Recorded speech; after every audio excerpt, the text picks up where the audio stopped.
to Overtime Hockey Talk. My name is Mark Hall. My co-host Justin Baker and I here for a special edition of Overtime Hockey Talk as we continue to break down each team that becomes eliminated from the Stanley Cup playoffs, each of their what happened in the regular season, and then what they are going to do in the offseason. And with if you haven't listened to Buffalo and Anaheim, check those out. Subscribe to the show. But we are going to do on today's show the Columbus Blue Jackets, a team that had made the playoffs several years in a row since John Tortorella arrived, and they missed the playoffs, and now John Tortorella is out. Probably the biggest change for this team. And the Columbus Blue Jackets also rehire John Davidson as their president of operations, or whatever it is, just their team president. For the second time, and they re-sign Jarmo Kekalainen, their general manager, to an extension. So we've got some guys who are staying, some old guys coming back in, and of course John Tortorella on his way out. So this team is going to get a big difference in the way that they play, a big facelift here. Just not having Tortorella, who probably was the most iconic figure on this team. Justin, hello. Oh, hi. Your thoughts on that? Yeah, listen, it's weird anytime you can look at a team and say, right, the face of the franchise is actually a coach, right? It's like college football. Right, exactly, right. You look at Alabama and you think Nick Saban automatically, right? Well, that's been Columbus for me for the last, few years, and ever since really, Rick Nash, right? There really hasn't been a face of the franchise. Maybe you could throw in, Nick Foligno a little bit in there, but for the most part, it was primarily John Tortorella, right? It was his team, his system, and he didn't care who he was, playing. And it's going to be weird now seeing this Columbus team without John Torts behind the bench. Yeah, 6 years in Columbus. And, the first year he was there, they missed the playoffs, which they weren't very good in that year, 15-16. And then, they go and they made the playoffs 3 years in a row in a tough metropolitan division, mind you.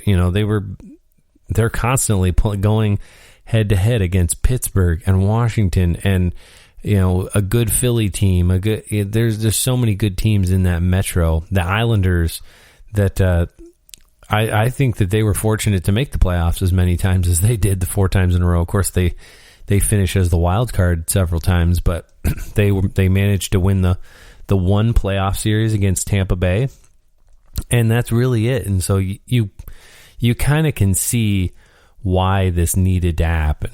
Like, the success in the playoffs just really wasn't there, despite this mind-blowing sweep of the Tampa Bay Lightning a couple years ago. Other than that, it really has been just kind of a mediocre visit for John Tortorella. Definitely a far cry from his time in Tampa and New York.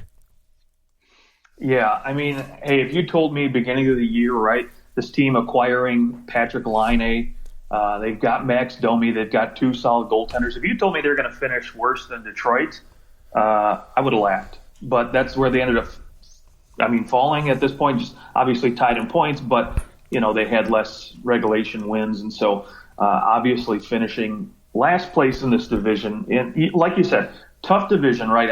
It's hard when you got to go up against Carolina, Florida, and Tampa Bay, 7 or 8 times a year. But they had some other teams they could have potentially taken some points from. And you think at least those 3 teams at the top there, they would have been somewhat competitive against and, been able to pull a win or 2 out of that. But obviously they just couldn't seem to get it together. And really, when you look at this lineup, it was just guys just not producing, right? It's easy to look at this forward group and point the finger. You had a guy like Max Domi who was brought in to be the number 1 center. Which was just really a dumb move in and of itself, but right, yeah. Look at Josh Anderson just flourishing in Montreal, just looking phenomenal. Boy, do they look smart signing him to a $5 million extension. But and then the big question mark, Patrick Laine, right? Where was he all year? Only 10 goals I mean, this is a guy who, they brought in, they gave up a big piece and Pierre-Luc Dubois to acquire, and really he was supposed to be that guy that could have put up 25 to 30 goals this season for him, and really just fell flat. Mike, let's go back to Josh Anderson. They did sign him to that big deal. You remember he scored 9 goals in the first 12 or 14 games or whatever of the regular season, and he scored 8 the rest of the last 40. So he wasn't. I mean, obviously he scored that big goal in game 1 against the Leafs. 24 points in 52 games, really on pace for barely 40 points. I still don't know. To me, it's still out on Josh Anderson whether or not that deal was worth it. But I mean, this team just nothing went right. You get a team where everyone has career years. You make the playoffs and you go on a nice run, and then you maybe fade back because everyone had their best year ever, and it just all culminated at once. Well, this is the year for the Blue Jackets where everyone had their worst year of their career, and I think now it's weird what happened with Pierre-Luc Dubois. It seemed like, last year in that play-in round against the Leafs, he played so well, and there was such hype around him, and honestly, I think the mistake, and when I look at the job that Jarmo Kekalainen has done with this team, I don't know why they decided to extend him, because frankly, many of the moves that he's made have not turned out well. Like Pierre-Luc Dubois, why was he in a position where he wanted to be traded? And then, of course, Patrick Laine comes in and he struggles. And Max Domi struggles. Everyone's struggling, and it should have been so obvious that it was because of John Tortorella. Kekalainen brought in the wrong players to play for John Tortorella. You can't bring in these... I don't want to say the word soft. I don't know if Laine is a soft guy. Who cares? But he obviously doesn't do well with someone who's going to be up his ass all the time. And that's just how John Tortorella is, and that's fine, but you got to know who you're bringing in. There should have been more than hey, this guy's really good. Hey, we'll make the swap. He'll score goals for us. Well, not necessarily, not if your coach isn't allowing him to. And I think that's if they had fired Tortorella when they should have, which was probably far earlier in the season, I think they might have been able to have a halfway decent turnaround mid-year. Maybe it's because of COVID. They decided that it just wasn't worth firing him mid-season, and it would have been a hassle to bring somebody in. But I think that there was a big mistake keeping Tortorella too long with this team, and it showed. I mean, everyone wants to leave.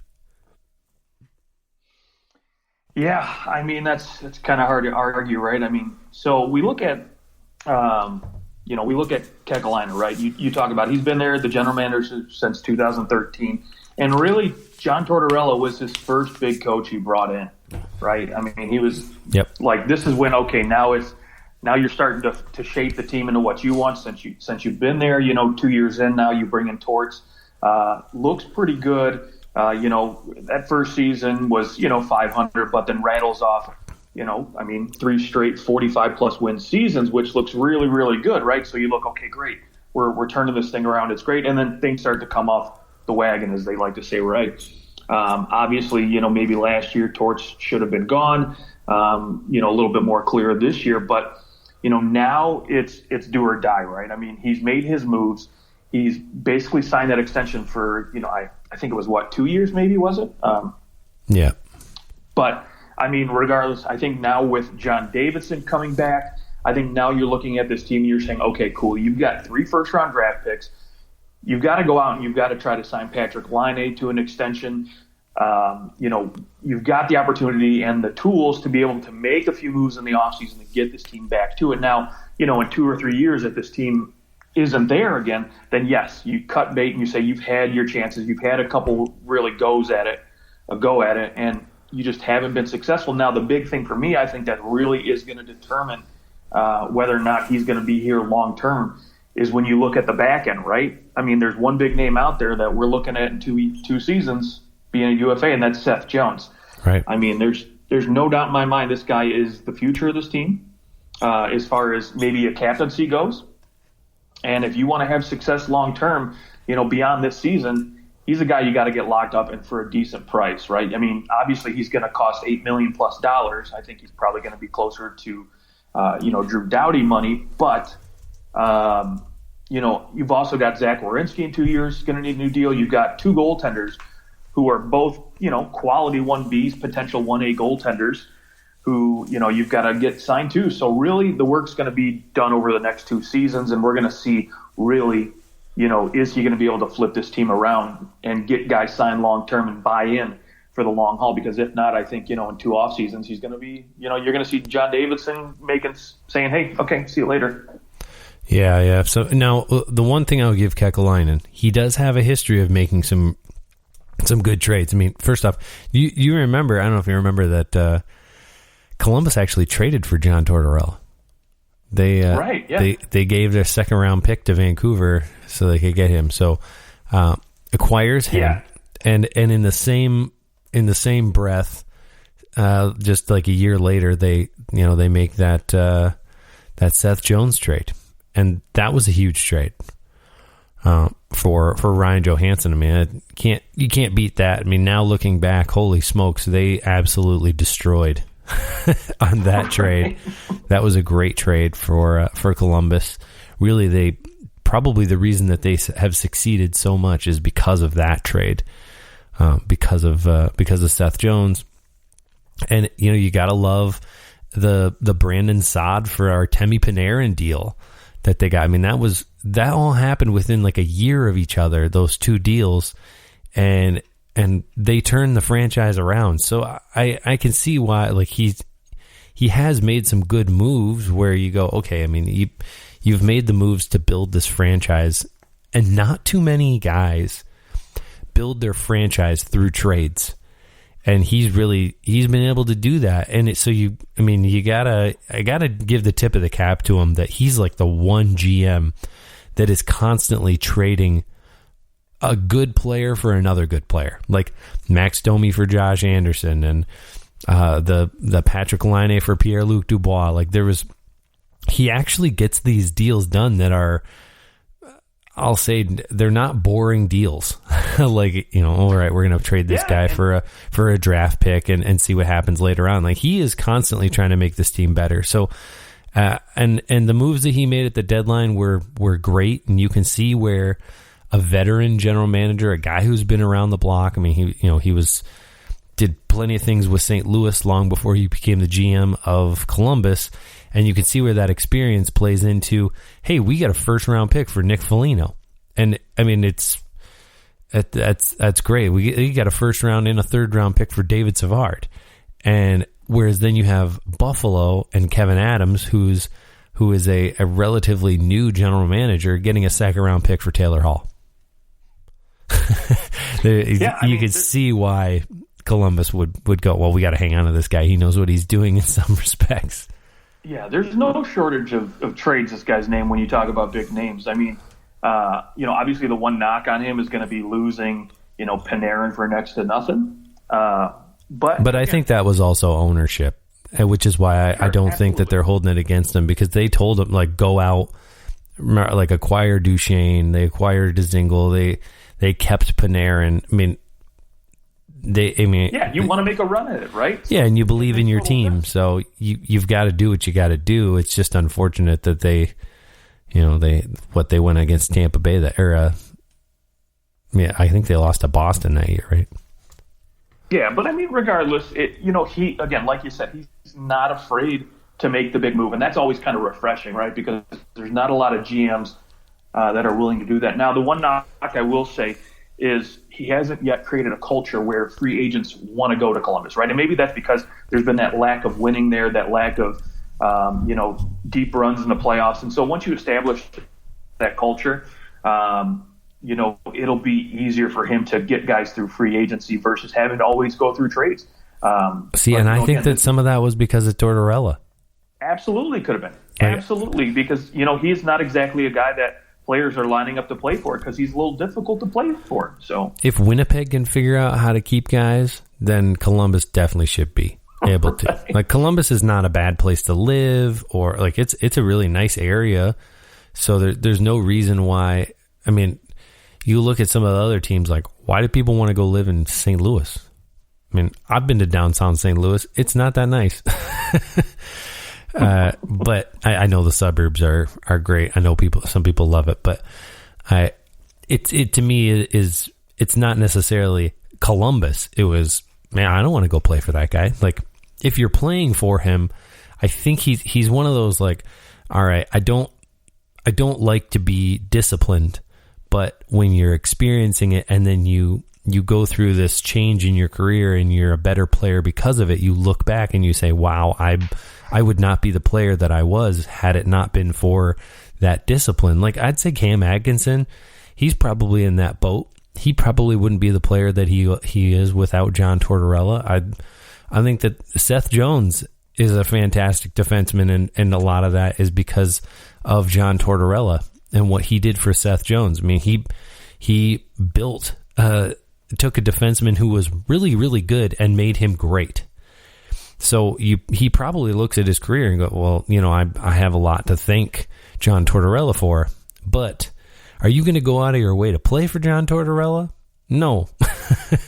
When it gets thrust upon you, you can see the positives when all is said and done, but I'm sure you're not going out of your way to try and come play for him, unless, of course, you've played for him before and you understand, or there's probably the few guys that like having that kind of structure, but I think that when it comes to those high-priced, high-end free agents, they don't want to go somewhere where they're going to get potentially benched.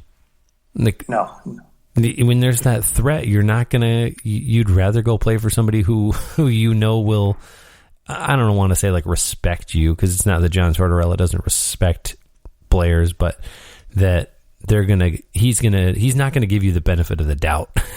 He's gonna bench you if you're playing crappy, and we saw that all year. So, and you have to also look at it and wonder, was some of it just like his own frustration, and so he takes it out on you. He uses players to try and motivate the rest of the team, and it feels like he could be picking on certain guys, and I could see how that might air itself out poorly in a locker room. But the Blue Jackets moving on from John Tortorella, do you think this team tries to sign anyone? Like, are they going to be active in free agency? Because they do have a little bit of money. They've got $25.8 million open in the cap with Dubinsky and, of course, Foligno leaving, which he could be back, but likely won't sign that massive of a dollar amount. They are going to have quite a few free agents the following year, and they do have to re-sign Patrick Laine or trade him, whatever they end up doing. Do you think they go after anybody? Yeah, I think obviously their biggest need is clearly a number one center, right? But they're not going to get that through free agency. There's nobody available that they can overpay for, as far as I'm concerned. I mean, the top centerman in my mind is Ryan Nugent-Hopkins, and I think he's probably got his eye on staying in Edmonton. But with that said, I think, again, you've got to look to the future with this team, right? And so you've got to take care of the guys like we talked about, Seth Jones, Laine, Werenski down the line. They've got to make sure they save enough cap room to lock this up. So while I think they do need to add a couple pieces, I don't think they're going to add any big names. Now, I could see them adding, a potential, second line winger, somebody to help add a little depth scoring, maybe a guy like Thomas Tatar, Mike Hoffman. These are a couple guys that potentially could come in and fill a middle six role, and even maybe throw in some top line minutes when needed. So, giving a guy like Cam Atkinson or Bjorkstrand, Bjorkstrom the opportunity to, not have to be relied upon as heavily. So, we'll again see what this team does, but obviously the priority when it comes to that money is going to be the guys they have there already. Yeah, which obviously the guys that they have there already aren't exactly cutting it. I could see them going out and trying to grab like a veteran centerman. Maybe like David Krejci seems like his career is kind of relaunched with playing with Taylor Hall. Maybe if you were able to play him with the right guy, he could reinvigorate somebody else as well. I mean, I guess you also have. I can't see like a Ryan Getzlaf going to Columbus.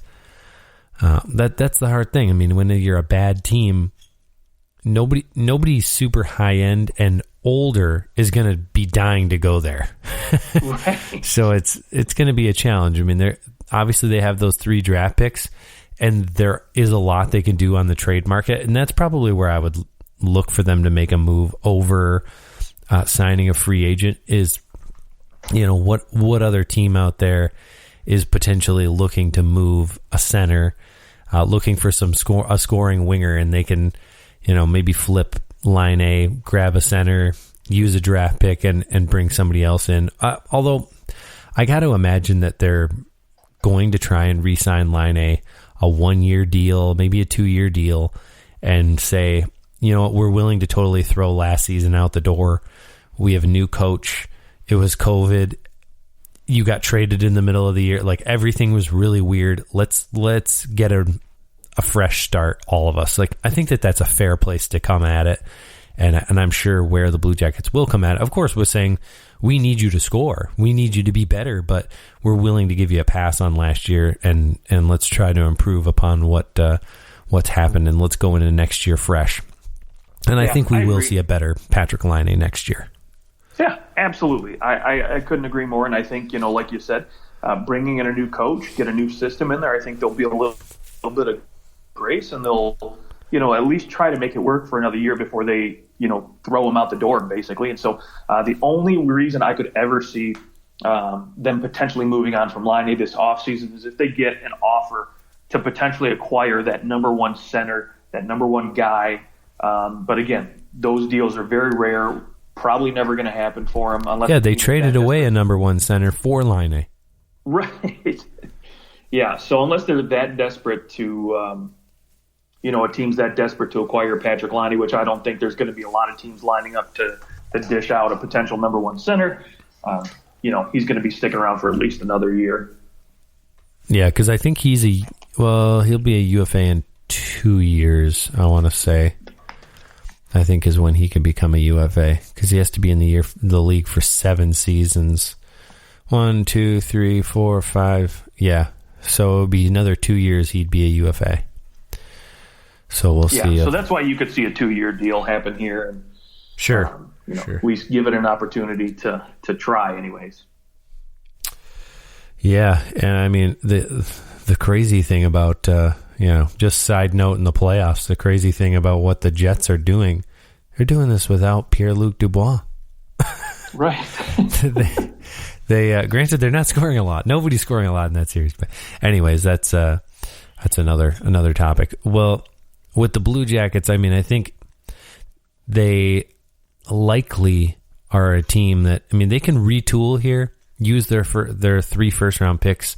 I don't think that they use all those picks to draft players. I think that they will make a deal and look to bring in, if not a number 1 center. I think there are some good teams that manage with a couple second-line centers.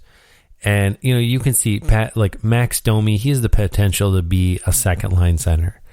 And the big issue with this team is that there really is there's not much else.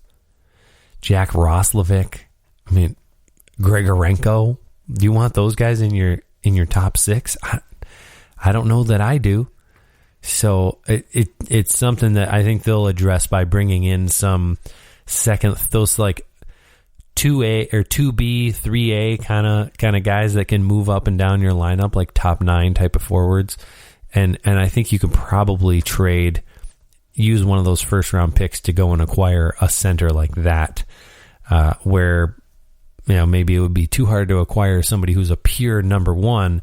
You can definitely go out and grab some guys who can fill in your roster, give you a chance, give you good depth, which really is how Columbus has been for a long time. They've gotten it done using their depth over having this high-powered top line.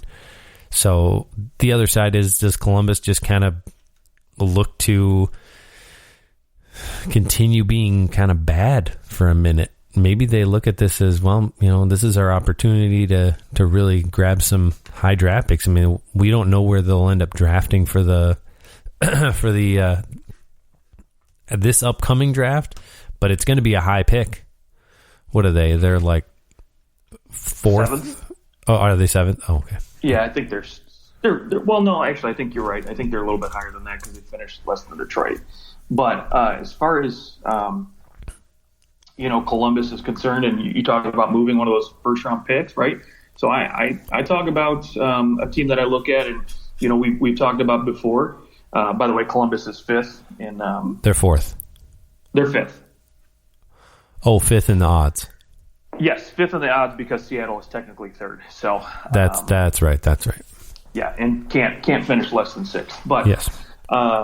So as far as that moving a first round pick for center, a name that I looked at because to me this Columbus team is a team that is maybe 2 or 3 years away. And when I look at statuses that I assign all these teams on rebuilds, or if they're playoff contenders, to me they're add a few pieces, right? A new coach, a new system, potential couple scoring threats down the line there. So Evgeny Kuznetsov, right? I look at Washington, a team that maybe is kind of that relationship with him is kind of a little rough right now at 29 years old, and they're trying to re-sign Ovechkin. Maybe they're willing to move on at this point. They don't have a first-round pick, and so if you're Columbus, you can dangle that and maybe get a Kuznetsov in there who can could work out pretty nice with Lanny and maybe give you a really, really good top-line threat there. Yeah, he does. He gets to submit a 15-team new trade clause, so he'd have to be willing to, basically half the teams in the league he can say no to. Sure. But I think it definitely takes more than a first-round pick to get Kuznetsov. But if you're willing to give 2 first-round picks, would you trade Kuznetsov? That's an interesting question, because he definitely could be a number 1 center when he wants to be. That's the hard part, when he wants to be. And I know that the Capitals are frustrated with him because of he's been on the COVID list twice, and I think that they see him as that he's been, we'll say, irresponsible with and maybe not going along with all the rules, which I'm sure are annoying. And if I was in their position, I probably would be saying screw these stupid rules too. But it's kind of what you signed up for. You're making $7.5 million, so it's kind of what happens when your body is for sale in some respects. Your body is owned by a franchise, and so if your contract says you have to do what they tell you to do, then you probably should abide by what you agreed to, and that's staying distanced and not going out places. And I'm very confident that he was going out places and and being in some big crowds. So I think that they're frustrated with him because of that, and that could spill over. They're pretty close to losing in the first round here to Boston, and that's not going to sit well with anybody. And if they look and they can go, this is the fault of these couple guys who decided that their personal life was more important than the team life, and we're going to move on from them. I think that is a very intuitive thought. Columbus would be a great fit for him, especially because you can be like, look, you can come to Columbus. You're not going to get in any trouble in Columbus. Right. And I'm sure there's some clubs in Columbus, but there's probably less of like a nightlife than there would be in the area in Washington. So, but alas, the Columbus Blue Jackets, I would agree with you. They are a team that they're not quite like, don't have to rebuild, but they're definitely in a position where, if they can't re-sign Seth Jones, then everything's out the window, right? Right. Then you got to start fresh and do the whole, tear down In my opinion, anyways, I think that's the key right there. Yeah, I mean, they're going to, July 1st or whatever it is, July 28th or something, they can re-sign Seth Jones, and you have to think that they'll be trying to get him signed to a big extension. I would assume $10 million for Seth Jones. Yeah. I doubt he accepts much less than that. I mean, the guy he's not necessarily a huge point producer. I mean, he's fine. Like, it's not like he doesn't put up points, but that's really not what he's necessarily there for. He's definitely more the shutdown. Just everything on his side of the ice is just closed for business. So, a tremendously effective player, and will likely be very effective for a long time to come. You know, he's probably has at least another 5 years left in what would be considered his prime. So, well, any final thoughts on the Columbus Blue Jackets before we sign off here? Well, like I said, just like I like to assign all these teams a quick little status of where they're at. To me, it's just add a few pieces, right? So I think this team is, if they can bring in a couple pieces and a new coach, right system, maybe 2 or 3 years they could be a playoff, Stanley Cup contender again. And but again, that's depending on what they do in these next couple off seasons, and if not, we might be seeing a whole new Columbus, rebuild. So that'll be exciting. Yeah, I'll pull back on one of the things you said, and that's I think they're a couple pieces away from making the playoffs, but I don't see this team as a Stanley Cup contender without, maybe one of these draft picks that they have this year or in past years needs to develop in a drastic way where this team is able to get some much needed scoring.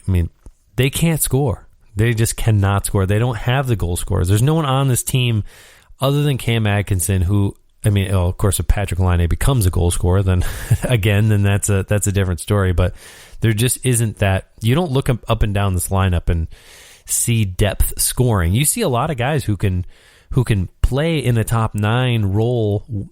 If they had other scorers, they could complement. But you don't want a team full of complementary players, and that's kind of what they have in my mind. They have a lot of complementary players, and really you've got Seth Jones and Zach Werenski, and other than that, the rest are complementary. And so until they acquire somebody up front who can get it done themselves, this team won't be a Stanley Cup contender. But that will be found out soon enough. We'll see what happens here for the Columbus Blue Jackets. This has been Overtime Hockey Talk's special edition of off-season reports.